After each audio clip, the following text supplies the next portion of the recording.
Bismillahirrahmanirrahim. Allahumma salli ala Sayyidina Muhammad wa ala alihi Sayyidina Muhammad. Salawat serta salam tak lupa pula kita panjatkan kepada kehadirat Allah Subhanahu wa Ta'ala yang mana telah memberikan kita kesehatan dan kesempatan hingga pada saat ini. Assalamualaikum warahmatullahi wabarakatuh. Selamat pagi dan salam sejahtera untuk kita sekalian. Perkenalkan, nama saya Utaria Friani. Di sini saya sebagai moderator yang akan membuka presentasi kami dengan masalah yang kami angkat, yakni pengertian sungai, jenis-jenis sungai, dan klarifikasi sungai. Berbicara mengenai sungai, pasti sudah tidak asing lagi di telinga teman-teman sekalian. Sungai adalah ciptaan Allah Subhanahu wa Ta'ala yang memiliki manfaat dan keindahan yang begitu luar biasa. Sungai juga bisa digunakan sebagai tempat manusia mencari sumber kehidupan seperti memancing ikan dan lain-lain. Sungai juga memiliki banyak jenis yang perlu kita ketahui. Nah, untuk lebih jelas dan mempersingkat waktu, langsung saja saya berikan kesempatan ini kepada pemateri untuk menjelaskan materi tentang sungai dan jenis-jenis sungai yang telah kami dapatkan. Baik, terima kasih kepada saudara moderator. Selanjutnya saya akan menjelaskan tentang pengertian sungai. Menurut Triatmojo, sungai adalah saluran di mana air mengalir dengan muka air bebas pada semua titik di sepanjang saluran. Tekanan di permukaan adalah sama, yang biasanya adalah tekanan atmosfer. Secara umum, sungai adalah air di permukaan besar dan berbentuk memanjang yang mengalir secara terus-menerus dari hulu ke hilir. Sungai merupakan tempat mengalirnya air secara gravitasi menuju ke tempat-tempat yang lebih rendah. Kemudian, dari manakah asal sungai itu? Sungai sendiri terbentuk karena adanya aliran air dari daratan yang tinggi ke daratan yang rendah. Karena gaya gravitasi bumi, sungai sendiri dapat berubah seiring waktu, tergantung pada debit, material dasar, dan tebing, serta jumlah dan jenis sedimen yang terangkut oleh air.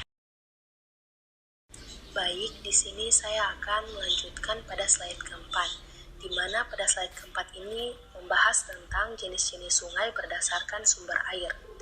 Dalam jenis-jenis sungai berdasarkan sumber air ini dibagi menjadi beberapa klasifikasi. Yang pertama yaitu sungai hujan. Nah, perlu teman-teman ketahui bahwa sungai hujan sendiri merupakan sungai yang sumber airnya itu berasal dari air hujan atau sumber mata air. Contoh dari sungai hujan ini yaitu berada di Pulau Jawa dan Nusa Tenggara. Yang kedua yaitu sungai gletser, di mana sungai gletser sendiri yaitu sumber airnya itu berasal dari pencairan es. Sungai gletser memiliki air yang benar-benar murni yang berasal dari pencairan es saja atau biasa disebut dengan ansih. Contoh dari sungai gletser ini yaitu berada pada bagian hulu sungai Gangga di India. Yang ketiga yaitu sungai campuran, di mana sungai campuran adalah sungai yang sumber airnya berasal dari pencairan gletser, air hujan, dan sumber mata air. Contohnya yang berada pada sungai Digul dan sungai Mamberamo, Papua. Di sini saya akan menjelaskan atau melanjutkan apa yang sudah dijelaskan oleh rekan saya. Baiklah, langsung saja. Pada kesempatan kali ini saya akan menjelaskan jenis sungai berdasarkan debit air atau jenis sungai berdasarkan banyak air dalam sungai tersebut. Jenis sungai berdasarkan debit air dibagi menjadi 4. Yang pertama, sungai permanen. Sungai permanen adalah sungai yang debit airnya relatif tetap sepanjang tahun. Di mana sungai ini debit airnya akan tetap tanpa dipengaruhi oleh musim hujan maupun musim kemarau sepanjang tahunnya. Yang kedua, sungai periodik.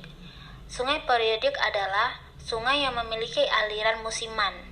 Biasanya, air pada sungai ini akan menjadi banyak saat musim hujan, sedangkan berkurang pada musim kemarau. Jadi, sungai ini airnya akan bertambah banyak ketika musim hujan, dan pada saat musim kemarau, airnya sedikit demi sedikit akan menyurut atau berkurang. Yang ketiga, sungai episodik.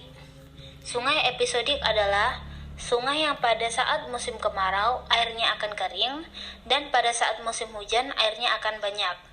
Jadi, sungai Hapisadi ini ketika musim kemarau akan kering dan pada saat musim hujan telah tiba, airnya akan terpenuhi kembali atau akan banyak kembali.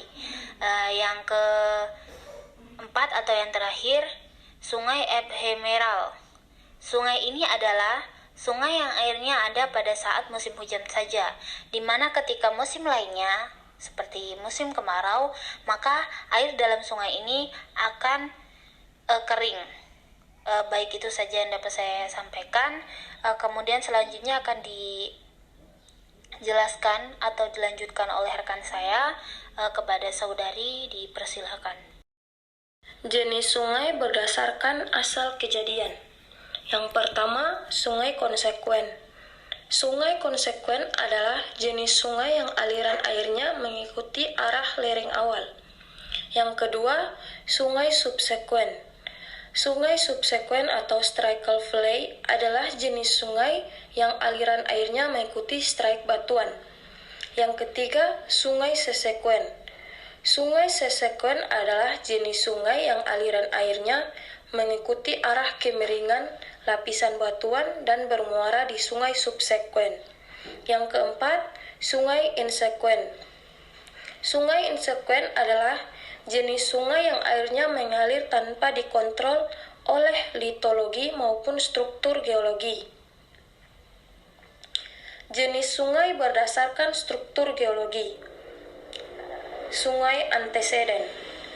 Sungai anteseden adalah jenis sungai yang tetap mempertahankan arah aliran airnya meski ada struktur geologi atau batuan yang melintang. Sungai ini bisa mengalir seperti itu karena kekuatan arusnya yang mampu menembus batuan yang menghalangnya. Sungai superposet. Sungai superposet adalah jenis sungai yang melintang. Struktur dan prosesnya dibimbing oleh lapisan batuan yang menutupinya. Jenis sungai berdasarkan pola aliran. Yang pertama, radikal sentrifugal. Radikal sentrifugal adalah pola aliran sungai yang menyebar meninggalkan pusatnya. Sungai dengan pola aliran ini terdapat di daerah gunung yang berbentuk kerucut. Yang kedua, radikal sentripetal, yaitu pola aliran sungai yang berkumpul menuju pusat. Sungai dengan pola ini dapat Anda temukan di daerah basin atau cekungan. Yang ketiga, dendritik, yaitu pola aliran sungai yang tidak teratur. Pola alirannya berbentuk seperti pohon, di mana sungai induk memperoleh aliran dari anak sungainya. Yang keempat, trelis, yaitu pola aliran sungai yang menyirip seperti hujan. Yang kelima, rektangular, yaitu pola aliran sungai yang berbentuk sudut, siku-siku atau hampir siku-siku. Yang keenam, pinet, adalah pola aliran sungai di mana muara-muara anak sungainya membentuk sudut lancip. Yang keenam, anular, yaitu pola aliran sungai yang membentuk lingkaran. Klarifikasi sungai. Sungai adalah air tawar yang mengalir dari sumbernya di dataran menuju dan bermuara di laut, danau atau sungai lain yang lebih besar.